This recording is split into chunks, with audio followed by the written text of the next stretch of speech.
Bonjour, merci de nous rejoindre sur France 3 Alsace. C'est la plus ancienne et la plus grande association d'aide à la personne du Bas-Rhin. Qui ne connaît pas la BRAPA? Eh bien, l'association fête à la fin de la semaine ses 50 ans. On en parle dans un instant avec l'invité du 13 avec vous, le directeur général de la BRAPA, Jean Karamazana. Toutes vos questions, on les attend sur alsace.france3.fr. Mais tout d'abord, on jette un rapide coup d'œil à l'actualité régionale de la matinée. Depuis ce matin, 300 personnes venues de plusieurs grandes villes d'Europe sont réunies au Conseil de l'Europe à Strasbourg. Des participants qui planchent autour de la question de l'accueil des gens du voyage, tenter d'harmoniser et de trouver des solutions à cette question épineuse, lourde de clichés. Le festival Musica a démarré hier soir. Musica qui fête cette année les 50 ans des percussions de Strasbourg. Ce fut le premier ensemble professionnel de percussion du monde et depuis il a acquis une renommée internationale. Les percussions de Strasbourg joueront ce soir au Palais universitaire. Et puis 125 ans, c'est l'âge de la Statue de la Liberté que l'on doit, comme vous le savez, au colmarien Auguste Bartholdi. Une cérémonie a lieu aujourd'hui à New York au pied de la statue. Mais Colmar, à sa manière, célèbre aussi cet anniversaire avec une nouvelle exposition qui retrace l'aventure américaine du sculpteur. La BRAPA, donc, à 50 ans, dans le Bas-Rhin, c'est la plus ancienne association d'aide à la personne. Et notre invité de 13 avec vous, c'est Jean Karamazana, le directeur de la BRAPA. Je vais vous poser une question, avec une question d'internaute. Tout de suite, Jean Karamazana, moi j'avais envie de vous demander pourquoi fêter ce demi-siècle d'existence. Et un internaute lui dit pourquoi gaspiller l'argent qui est si rare par les temps qui courent. Voilà une question qui est tout à fait directe. D'abord, on ne gaspille pas de l'argent, c'est une manière pour nous et pour le grand public, surtout celui qui en a besoin, de faire savoir ce que propose la BRAPA, en quoi elle peut être utile et aider toutes les personnes qui sont âgées et en difficulté. Donc c'est l'occasion de communiquer. D'autre part, c'est pas une question d'argent parce qu'on a provisionné, pour être tout à fait franc, 100 000 € sur un budget de 80 millions d'euros dans nos comptes et c'est le coût de l'anniversaire. 100 000 € et un anniversaire, bon, ça commence ce week-end à Strasbourg, mais ça dure 4 mois, c'est ça? Oui, c'est aussi pour associer donc tous vos salariés, c'est 2700 personnes qui travaillent à la BRAPA, c'est une vraie entreprise. Oui, c'est une entreprise avant tout sociale, c'est pas une entreprise lucrative. Nos valeurs restent quand même associatives. Donc oui, il y a 2700 salariés qui travaillent auprès de 20 000 personnes qui ont besoin de nous. Et, ce sont des clients, des bénéficiaires, comment vous les appelez? Alors ça dépend. Sur des bénéficiaires, moi j'aime bien les appeler clients et je vais vous dire pourquoi. Parce que le client, je suis moi-même un client consommateur, donc j'ai le droit de m'exprimer et de réclamer. Donc ce qui fait qu'un client a sa liberté d'expression. Et ils réclament vos clients? Bien sûr qu'ils réclament. Ils sont pénibles des fois? Et ils ont raison d'être pénibles. Bon, pas très bien. Un internaute demande, n'avez-vous pas trop diversifié votre activité ces dernières années? C'est peut-être source d'ailleurs justement de réclamations. Non, au contraire, c'est une source de solution. Je pense que les personnes aujourd'hui ont besoin d'avoir une réponse individualisée. Si on veut individualiser, ça veut dire que l'expression d'un besoin est complexe et à chaque besoin ou chaque sous-besoin, il faut une réponse adaptée.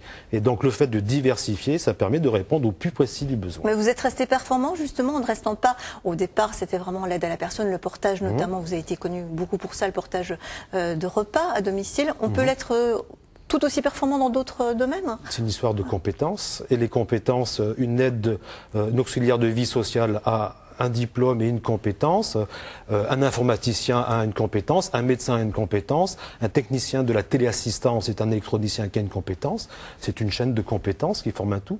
Et ben voilà, vous répondez presque à une question d'internaute qui dit êtes-vous toujours exigeant sur la formation de vos salariés?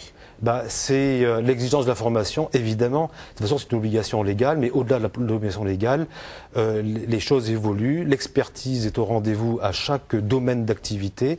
Donc, on est obligé de former nos personnels. Et c'est pas une obligation, c'est le sens même de notre raison d'être. Si on va apporter une réponse de qualité, il faut des compétences adaptées. Et même quand ce sont des travaux plutôt saisonniers, quand vous avez des remplacements, notamment l'été, vous arrivez à garantir cette qualité aussi de formation pour tous vos employés? Alors c'est vrai que si on embauche quelqu'un juste pour un mois, on ne va pas la former sur une formation de 1 an d'auxiliaire de vie sociale. La promesse qu'on fait dans le cadre des remplacements, c'est la continuité du service. C'est-à-dire que nous, on fait cette promesse-là. Nombre de personnes âgées qui, lorsque la domicile part en vacances, n'est pas remplacée, la BRAPA, nous, on fait cette promesse. Alors, on essaye, dans cette courte durée, de trouver la meilleure adéquation entre une personne de remplacement et la personne âgée. Mais on peut comprendre que la personne âgée soit un petit peu déroutée parce qu'elle n'a pas son aide à domicile habituelle. Oui, je peux répondre plus précisément, c'est que des fois les personnes âgées ne veulent pas de remplacement au motif qu'elles sont attachées à leur aide à domicile titulaire en quelque sorte. Mais en tous les cas, vous, on a bien compris, vous proposez quand même la continuité du service. Oui. Une question sûrement intéressée d'un internaute, est-ce que vous recrutez et si oui, quel profil ? Nous recrutons toujours. Alors, dans le monde de l'auxiliaire de vie sociale, évidemment, nous recrutons aides-soignantes. D'ailleurs, c'est une pénurie aujourd'hui. Je pense à nos maisons de retraite notamment, ou nos services de soins infirmiers à domicile. Donc, aides-soignantes, auxiliaires de vie sociale. Alors, formés ou pas formés, on se chargera de les former, évidemment. Mais c'est les principaux profils que nous recrutons, en effet. Vous allez les chercher à l'hôpital, vous essayez de...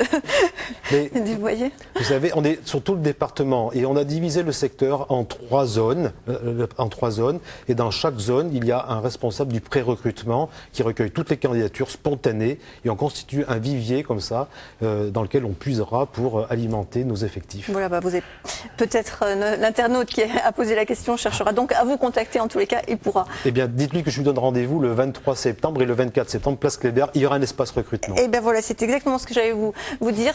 Toute cette fin de semaine, certes, il y a des festivités, mais aussi c'est l'occasion de se renseigner beaucoup plus donc sur la BRAPA, sur tous les services et sur ces recrutements donc de personnel que vous effectuez tout au long de l'année. Merci beaucoup Jean Karamazana d'être venu nous voir aujourd'hui.